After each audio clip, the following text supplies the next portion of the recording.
Okay, thank you everybody for coming.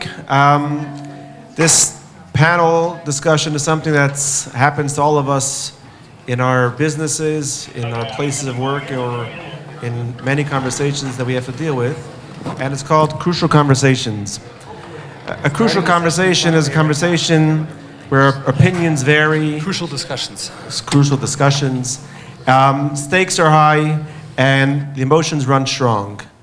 And we have choices when we have to have these conversations.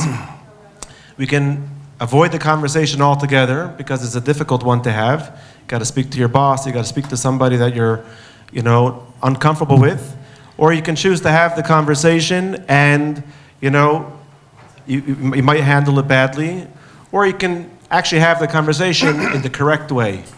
And today we're going to discuss things that happen and help us, hopefully through the experiences of our panelists, to be able to learn how to have those conversations in the correct manner and hopefully be successful in those conversations. A lot of times what happens is it's the lag time from when, you see the problem in front of you or the time for the conversation until you actually have it. You delay it, you push it off, and your emotions get higher, or the situation at work is not dealt with properly, and you could avoid it if we actually, have the conversation up front at the right time and deal with it. So today we're going to talk a lot of those conversations, and I'd like to introduce our panelists and they'll give a little bit of a background to who they are so we can understand the differences of their businesses and how their answers might differ from one another. But we have Mark Ross and Bobby Silverstein. So Mark, if you can, share a little bit of what company you work for and your background, and then we'll turn it to Bobby to explain your background as well. Sure. My name is Mark Ross. I run a commercial litigation boutique law firm. So it's a law firm with it's 20 people, 15 lawyers in Toronto. Started out just on my own. And we're 20 people. We're 20 people now. So law firm, like any other business, has its HR issues and its issues with customers, clients, suppliers, and all those sorts of things. Bobby Silverstein. I spent 30 plus years in the construction industry. Mechanical contracting company called Modern Niagara Group, and it was one of the largest mechanical contracting companies in Canada. I left about a few years ago. I was a partner there. When I left, there was over 1,000 employees in the company. A lot of them were unionized employees, so it was probably 300 or 400 staff, and then the rest of them were tradesmen. And that was the experience. My training is actually legal. I'm a lawyer by training, still a member of the Law Society. And in my career in the construction industry, I used my legal training an awful lot, dealing with HR issues and contract management, litigation management when we had it in the company. So I sort of brought those experiences or that ability to the company. I also recently my term was up as president of Clanton Park Synagogue for the second time. And some of what I say today might actually be relevant to my experience as a president of a shul, particularly things that we went through during COVID. So I'll turn it back over to Benjamin. Okay, thank you. So the first question that we're going to address is, with all the inflation going on and the cost of living, and people that have to pay who have variable mortgages and their monthly payments have skyrocketed, and they're in a very difficult financial situation. And what they will, try to do to help themselves is really approach their boss and see, can I get myself a raise? And hopefully that will solve and alleviate some of the financial stress that's going on. The question is, what advice can you recommend for the employee to achieve the results he is seeking? And what are the absolute no-nos when an employee comes to approach you for a raise or a bonus of some sort? I don't mind dealing with that first. It shouldn't come as a purely time served, although time served should generally keep salary increases should keep pace with inflation. I think that's a fair ask, but there's got to be a value proposition, and it should be direct, very well thought out. And this is what I have done, since our last salary review. 1, 2, 3, 4, 5. This is the number. This is the number I would like, and here's why I think I deserve it. And whether it's backed up with other industry data or somebody of a comparable position, those are firstly the most persuasive and effective, and I think secondly, that's the best that you have. That's the best chances you have, other than simply saying, I'd like a raise. It's been a year. It's been 18 months. I'd like a raise. Coming with the value proposition, what you mean to the company, because from the other end of it, it's what value am I losing if I don't give this raise, and I have somebody potentially looking for more money elsewhere. Bobby?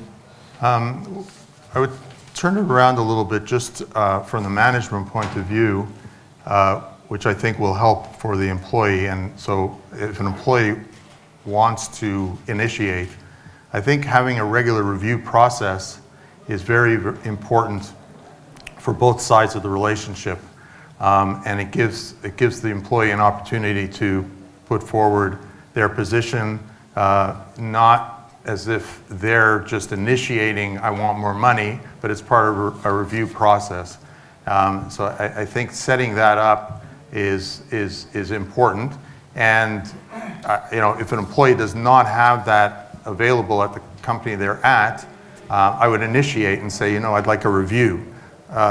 All employers will know that that's code for I want a raise, but if you frame it as a review and that you're interested in going over how you're doing and what's going on, and actually asking for feedback as well, I think that's a good way to lead into the conversation that's obviously coming, which is you want more money.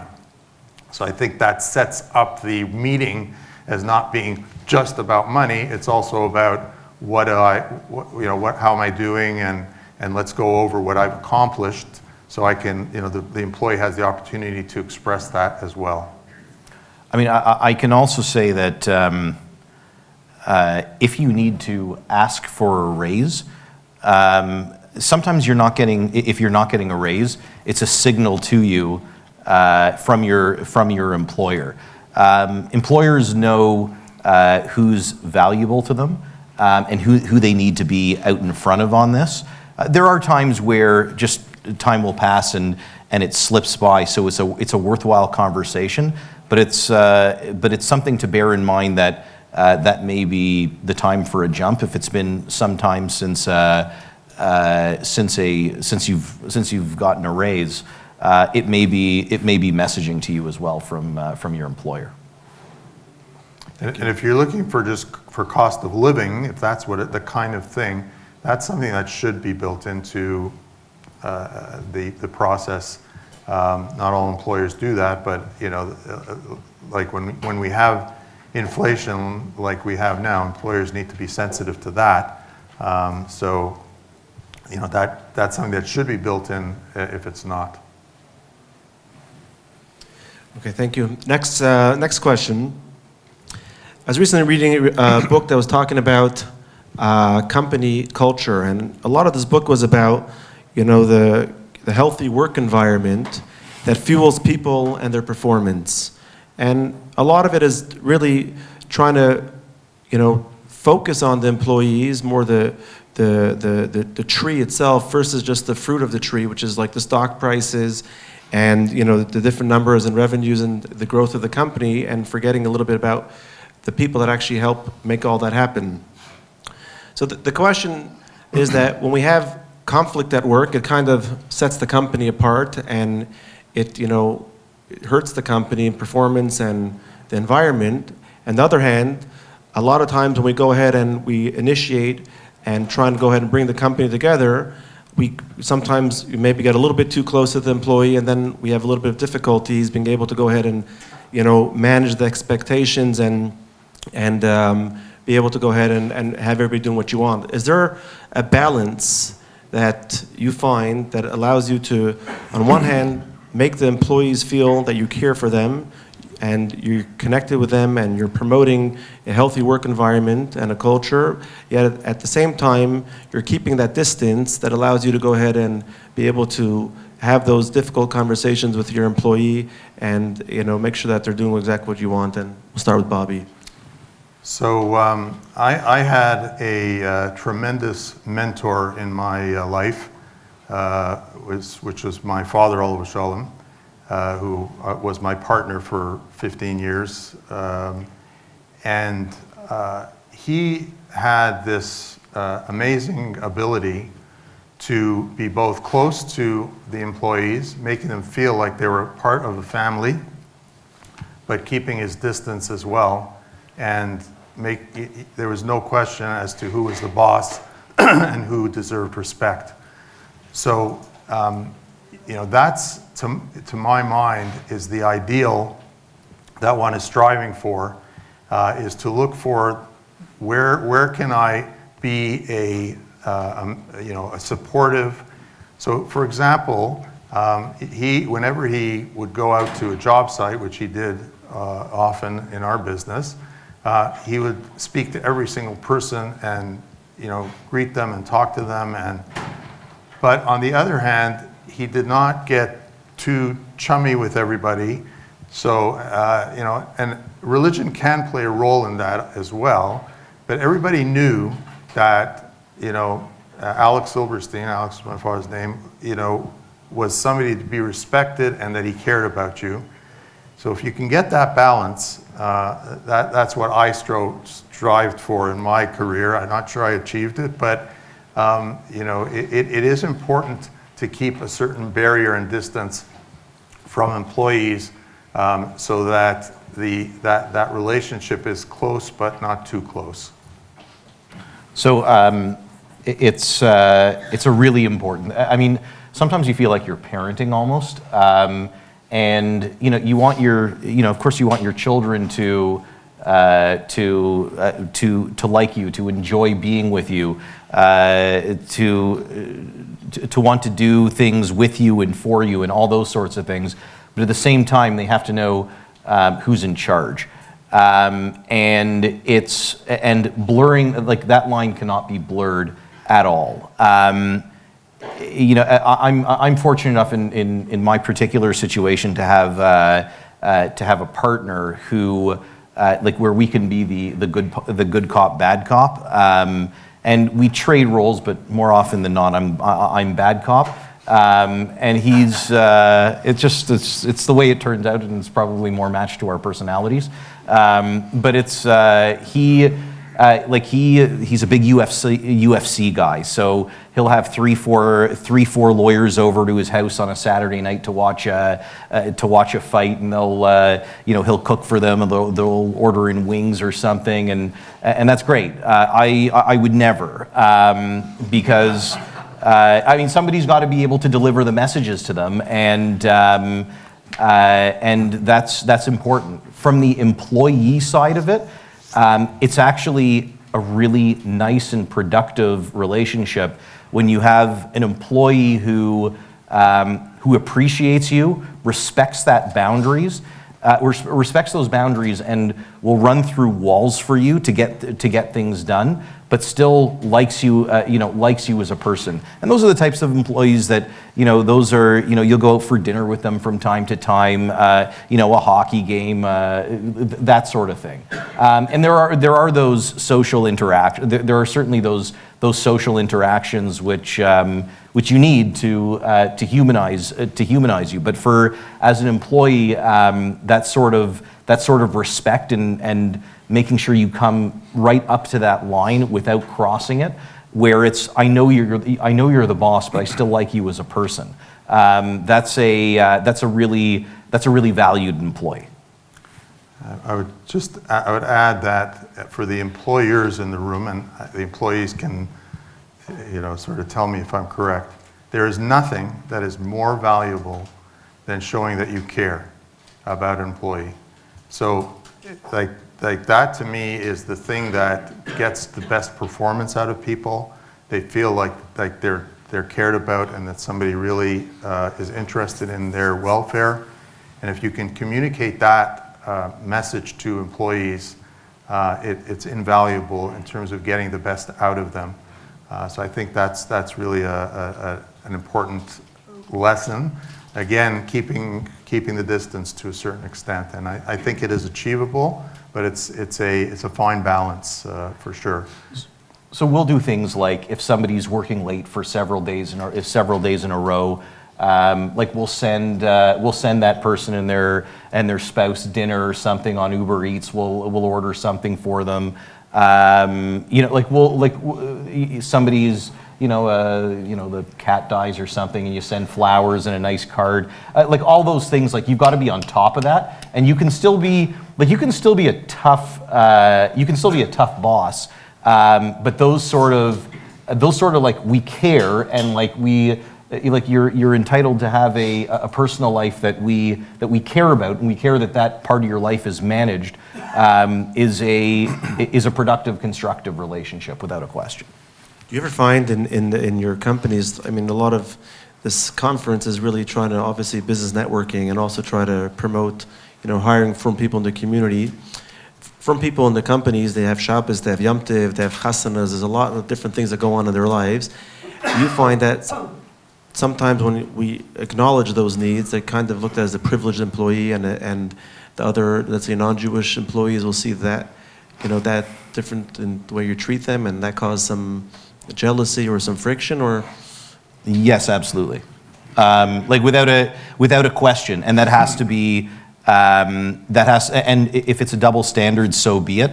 That has to be something that is in the minds of both the employee and employer in a situation like that, and they have to be extremely sensitive to that. The second that proximity becomes a proximity that others don't share with the employer in the same way, it's toxic.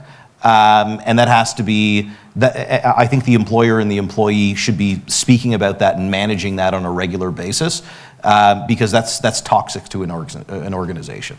It's a lot easier when the boss is from. Like that makes a big difference, because then people are used to the fact that somebody takes off the time. It's funny because you mentioned about good cop, bad cop. So one of the things that we had in our company, which was a really strange kind of a relationship or situation. When I joined the company, my father's partner, who actually stayed as a partner with me for many years as well, was actually a German non-Jew. And it was a really interesting relationship. My father was a Holocaust survivor, basically, and but it was really good cop, bad cop. So it was clear that and my father would take off all the Yom Tovim and all that stuff, and the partner was so completely on board that like the problem sort of went away for all the other employees, because they just understood that that's the way it was. I'll also add that for our company, again going back a long time in history, we did a lot of work for Olympia, New York in its day, and that company for the industry created the ability for all of us to be more comfortable being Jewish in the construction industry, at least, because their sites were closed on Shabbos and Yom Tov, and you were not allowed, it was very interesting, you were not allowed to go into the project on Shabbos or Yontiv. And if you did, you were fined, like it was very, very serious. So guys had to come up with all kinds of, funny ways to getting around it. But so if the company itself is led by, from people, it makes it a lot easier. If not, I think it is important for the employee to communicate why they are doing what they are doing openly, and not like try to cover it up or hide it, because, and we may talk about this a little later, people respect if you're open and clear about your religious beliefs. They may resent it to a certain extent, and you have to find ways to compensate for that, coming in, on Sundays or, when it's holiday time, Christmas and so on. But I think the right way to approach it is head on. Thank you. The next question is really directed to internal employee conflict. I recently had a personal situation where, two employees were really upset at one another, and one went into an office of a third one and really cursed out, the first one, and not knowing that they're all in that same office. And they came running to me feeling that there was, workplace harassment, and she was convinced that she had her case made, that she'll finally get rid of, the other colleague, which never really worked out well. Furthermore, as time progressed, the problem, became worse, and now one employee is not really going into the staff room, and everybody can tell that these two people don't get along. The question is, how much do we get involved in employee conflicts? Do we allow them to ride their course, and eventually one person will decide to maybe leave the job and get another job someplace else? Or do we actually get involved and try to mediate or try to fix the problem? Mark? So we're pretty firm culturally that we have absolutely no patience for back talking, gossiping, like absolutely none. I'm sure that people, I'm the boss, so I imagine that people talk about me, which is fine because I don't really care. But as between themselves, like that sort of, it's an office cancer, and it ruins things. So I would, without a doubt, if I found out about it, I would intervene and insist that people either keep the things to themselves, but from the outset, whether it's the interview process, the hiring process, reinforced during the onboarding process, we have absolutely zero tolerance for any back talking or gossiping about people. It's the worst thing it's just such a distraction from the actual work. I mean, it's still it happens minimally because you're dealing with people. We're also 20 people, so it's reasonably manageable. In an organization with 1,000 people, probably less so. But culturally, it's just not done, and it's frowned upon by others. And that has to come from the top. And if it happens, because humans are not perfect, I do think that leadership has to intervene and cut that out, because it's so destructive to culture. So I have actually am a certified mediator. I took mediation training over the years, and I would approach intercompany problems by trying to mediate between the two people. I mean, again, if it's serious and it's getting in the way of work, and so I would actually sit down with both of the people and try to come up with, doesn't mean they have to like each other or get along, but if you can at least get to the point where they're civil and there's rules of behavior or conduct between them. So I would hear out each party individually, tell them that the situation cannot continue, and then bring them together and see if we can't find a way forward for them to coexist in the company. And if that doesn't work, then chances are one of them is going to either leave or be asked to leave. So there's, people need to understand that that kind of conflict is cancerous in the company, as Mark said. And so if it carries on and it spills over to other people, you have to deal with it one way or another. So I guess drama in the workplace it's terrible. The business of business is business, not drama. And drama in the workplace is just such a distraction from serving customers, clients. It's such a terrible, terrible distraction. It's a terrible thing for the workplace. And if you think it's bad, Students. in offices, when you go to the work site where you're dealing with tradesmen, they are like, within their, sort of group of people, they're like children. they fight like children. And the different trades, so you have plumbers, and you have sheet metal workers, and you have steam fitters, and you have, they will just antagonize each other just because they look, each one looks at the other one as their substandard. They're not as good as me. The plumber thinks he's better than the sheet metal worker, vice versa. And so you really can and that can really hamper a job site. So you do have to, and again, these are all, in our case, unionized guys.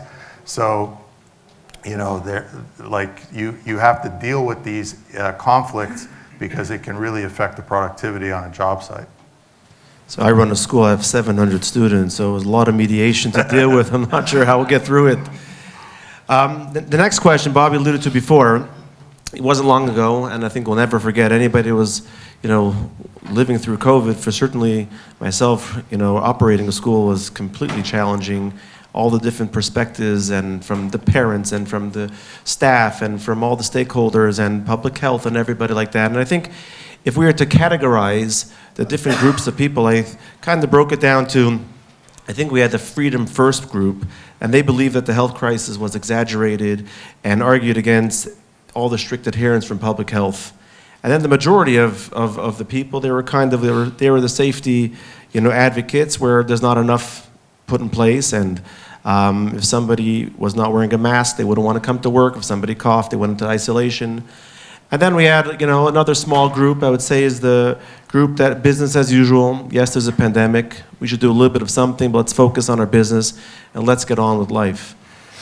All of us who are running businesses, we are the CEOs, or we're the person in charge of making sure that our business continues. But how do any of you manage leading your business while all these three different groups of people, they all had a perspective that made sense, or none of us can really argue it out 100% that they're wrong. And yet, as the leader, we have to somehow force our way ahead. Otherwise, everybody just picks and chooses of not coming to work or finding reasons why they should be able to just lazy around and not do what we need them to do. So, Mark, how did you manage that in your company? And so the one thing that stands out is there were calls to implement a vaccine mandate, that everyone had to be vaccinated. There were people saying, I won't show up to the office unless everyone is vaccinated. And then we had a couple people who refused to get vaccinated. So the one thing about crucial conversations and running any organization, whether it's a shul, a law firm, a mechanical contracting company, a school, we're all kind of making it up as we go along and making the judgment calls that we think are right at the time. And personally, I didn't want to have to. I didn't want to have to call balls and strikes on that. I didn't want to have to say, yes, there has to be a vaccine mandate, or no, there shouldn't be. So I actually kind of got a bit of a lucky bounce. One of the people who didn't want to get vaccinated, and I didn't know that, there are a number, she's black, And there were a number of black people who refused to get vaccinated, and there's cultural reasons for things that were done to them historically. And she said, we don't listen when there's these sorts of we don't do this, we don't trust it, and we don't do it. So it's sort of paralleled with the George Floyd stuff. So where we were very lucky, so to speak. Where I could just simply say, we've got someone who's black in the office who's got cultural issues with vaccines, and I don't want to impose it then the discussion's over. So I got a lucky bounce on that one. But those are certainly the sorts of things that were happening, and that was a bit of like a parachute that I could pull the cord on that parachute. So I got lucky in that sense. Right. So I'm going to talk about my experience as shul president. I was actually retired from the company when COVID hit. I agreed to be shul president for the second time 3 months before COVID hit. And, I agreed to it for certain reasons. COVID hit and the whole thing just changed and blew up. So the way that we approached it was everybody was right. So you tried to listen. Again, listening to my mind is a very important aspect of human relationships that is lacking often. So you listened to the side that said this was a conspiracy. You listened to the side that said we're all going to die, and you try to find some kind of a medium, cater to the outliers as much as you can without being unreasonable about it. So we had the minion outside and all the things that everybody went through. We also tried to keep contact with people. That I think was important again from a shul context. And for quite a long time through COVID, I was doing a weekly message on Friday, kind of a lighthearted message. But again, it was sort of to keep everybody, as a cohesive unit, because a lot of shuls were just fracturing and losing members and all that. So in the end, I think we did a pretty good job of taking a middle course while trying to cater to the outliers. At the end of the day, as Mark said, nobody's wrong in these things, and you are making it up as you go. The guy who says it's conspiracy, the guy who says we're all going to die, to them, they are right, and you can't. There's no point in arguing with them about their position. It's, can I help you? Can I cater to you in some way that will make you feel comfortable or not? And you do the best you can to please everybody, knowing that you're going to fail at pleasing the guys on the people on the fringes. I mean, when we were preparing for this session, and it was Bobby who said that better to make the decision made. You said it better. The decision made is better than. This is a principle that I would share with everybody across the board for life and for your business life. It's better to make the wrong decision, but make a decision, than to make no decision at all. 90% of the time. It's as leaders. In a leadership position, you have to make a decision, and that decision may not be correct, but if you make a clear decision and it's reasonable, it's going to be better than sitting on the fence and not making a decision.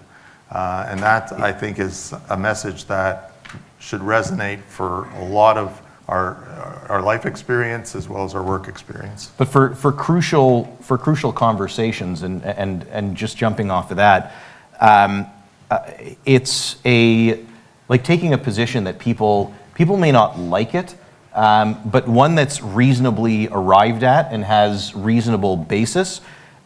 People should respect it, and people will respect it. The sort of people who won't respect it are probably not the sort of people that that you want to work with anyway.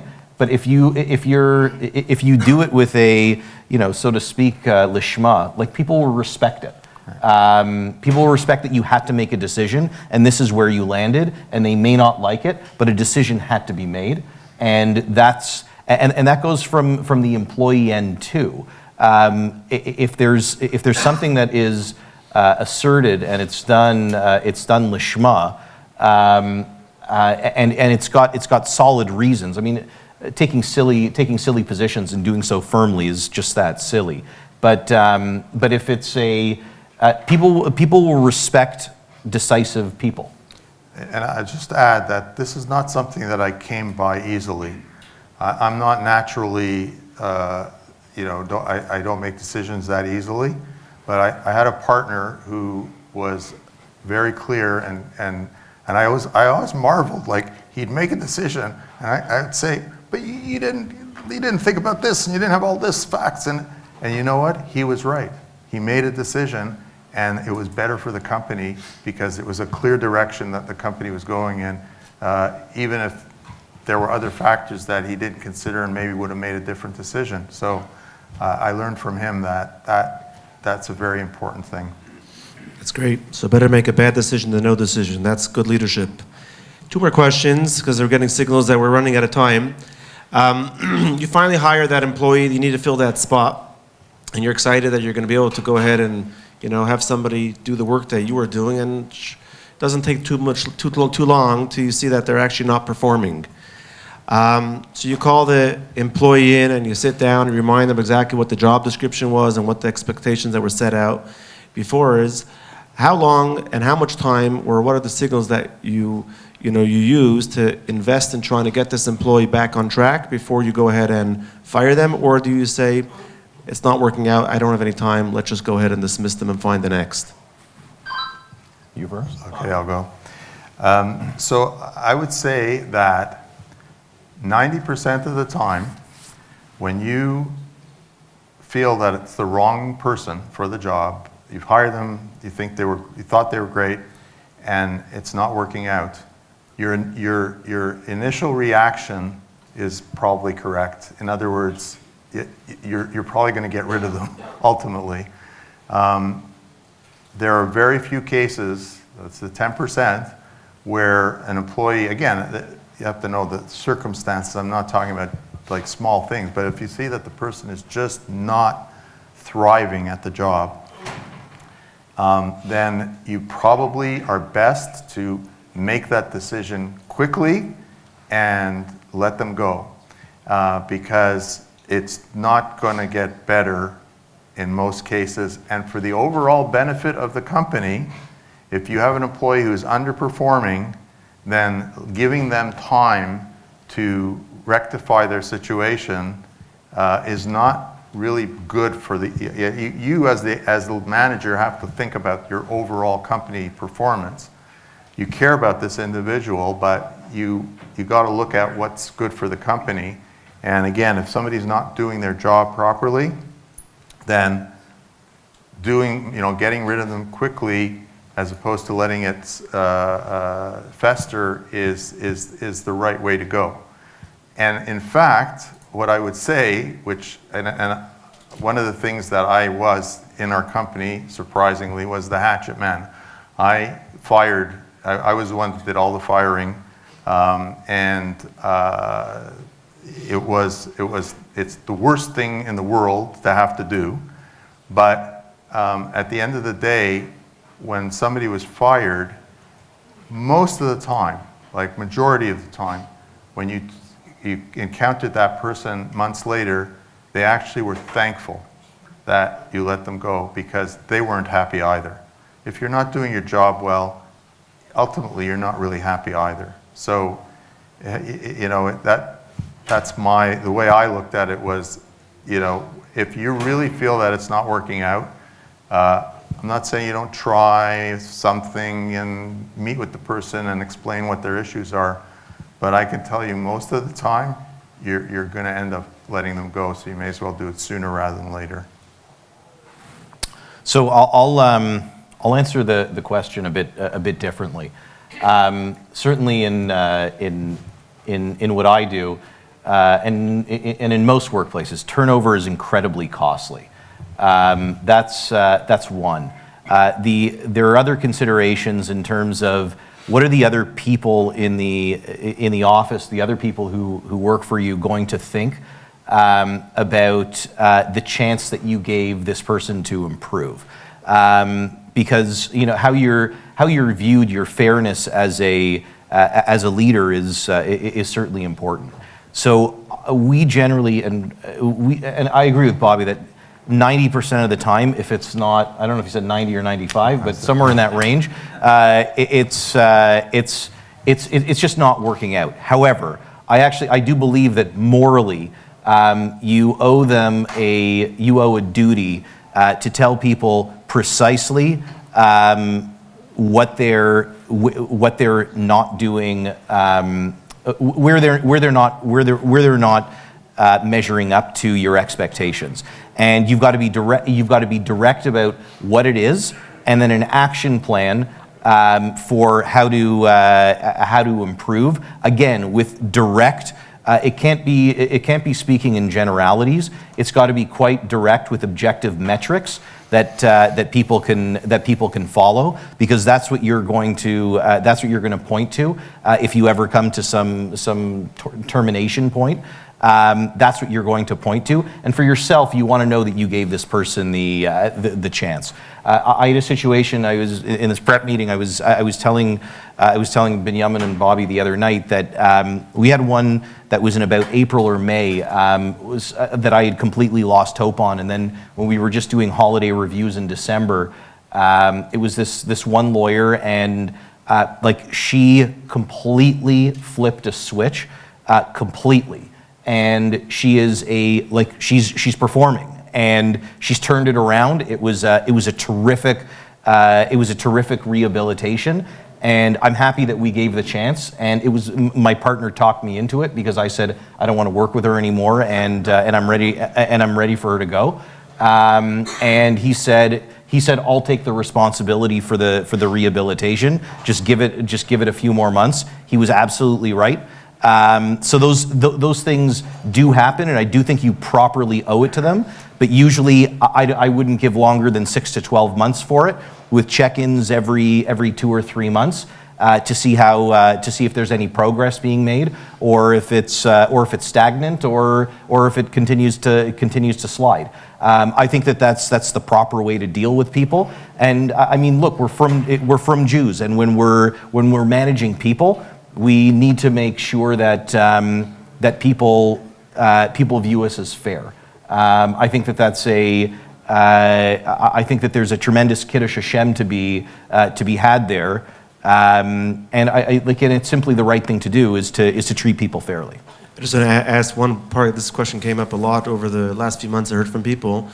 Again, we're at this conference talking about promoting from people and hiring from people, and one of the concerns that people always face is if it doesn't work out with a firm employee and he's part of your community, he's in your shul, he's your neighbor, you have a lot to do with him. We're unlike all other types of places, so it makes it much more difficult. And therefore, I'd rather be able to fire with ease of mind and not have to feel guilty that I took away that person's parnassa, than going ahead and have to be concerned or afraid I won't be able to go and let that person go because of all the different challenges that come with it. What could you offer to that situation where within the firm community we want to hire from, but yet we always feel a little bit more challenged of if it doesn't work out, what exactly should we be doing there? So on Bobby's point, when he was talking about when you were talking on the last question with from people Respect. Getting preference. Anyway, so on this point, your performers want to see other performers. And if they see people who are lagging, it is bad for culture, it is bad for people, and people lose faith in you as a leader. You can't, I do not think that you can give anyone any more rope because they're frum. I just don't think you can do, you can, I just don't think it's healthy for your organization. And that is a risk you take the second you hire a firm person. And that, I mean, maybe I'm a little more harsh about these things. I mean, I'm in the litigation world. I walk through the halls here. There are clients of mine and opponents of mine. You know, I mean, it's like, and you know, current, former, and future. I mean, it's like that's the reality. There's and so and in my case, it may be more so than other people. So I've sort of developed a thick skin, but I mean that's part of leadership. Leadership is hard things, and leadership is when it doesn't work out. Again, you've got to do it fairly. You've got to do it. You've got to help someone get a new position. But I would advise against favoring anyone because and giving them more rope than you would give. And people may disagree with me, but. I don't think it's the way to run a business, and that was a risk you took when you hired that person. That's what being a leader is, and it's doing tough things. So what I would say is that you're 100% right, that Benjamin, that it is a difficult thing when you hire a firm person and then you have to fire them, and I've been through it. Afal P. Kane, you have to do it, because I think that that's part of our responsibility, and part of why this whole conference is here, is that we need to help each other. You know, and I know of employers who don't want to hire from people because of this problem. They don't want to have to deal with getting rid of them if there's a problem. And my attitude, and like I say, my mentor, my father always show him, was you must help the people who need, you know, who are from your community, and give them the opportunities that you can give them. And like, yes, it could lead to difficult conversations and difficult situations, and people that you're going to see in shul that, you know, you had to let go. I mean, like letting somebody go, Mark said it before when we were talking earlier, like, is the worst thing have to do. Looking someone in the eye and saying, we're going to have to cut it short because there's a big session going on at Naftali Horowitz. But I think what we're hearing right now is probably the most important thing is it's hire from, deal with the firm people, but exercise excellent leadership. And that's going to solve both sides of the table and allowing us to continue promoting business in our communities. Thank you, Mark. Thank you, Bobby. Thank you, everybody, for coming. To the next session, Naftali Horowitz. It's in, I'm not sure.